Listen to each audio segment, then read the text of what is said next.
Do not leave the house after you have already laid down to sleep. It could be death calling you. My name is Julia Maria, an 18-year-old girl living in Pernambuco, Brazil. Allow me to tell my tragic life story. It was a Saturday night in 2006. As I had been out on numerous consecutive weekends, I decided to stay home and rest for one. After finishing my chores, I decided to lie down in my bed to wait for sleep.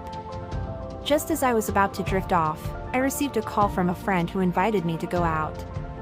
It was quite late, nearing midnight.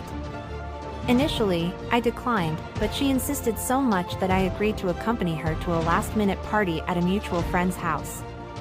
Out of consideration for our friendship, I decided to go. So, I got up from my bed and started getting ready. Hearing the noise of the hairdryer, my mother suddenly appeared in the room and asked me why I was getting ready at that hour. I told her I was going to a party with Julia.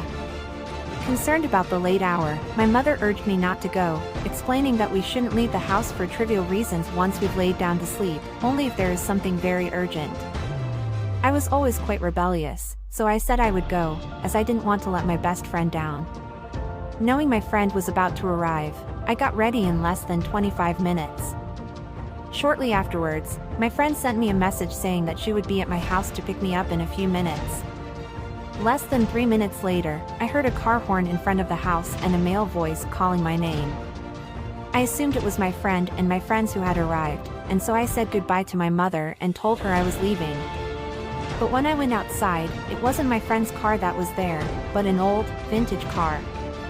In front of this car was a man dressed in a white suit who seemed to be around 75 years old.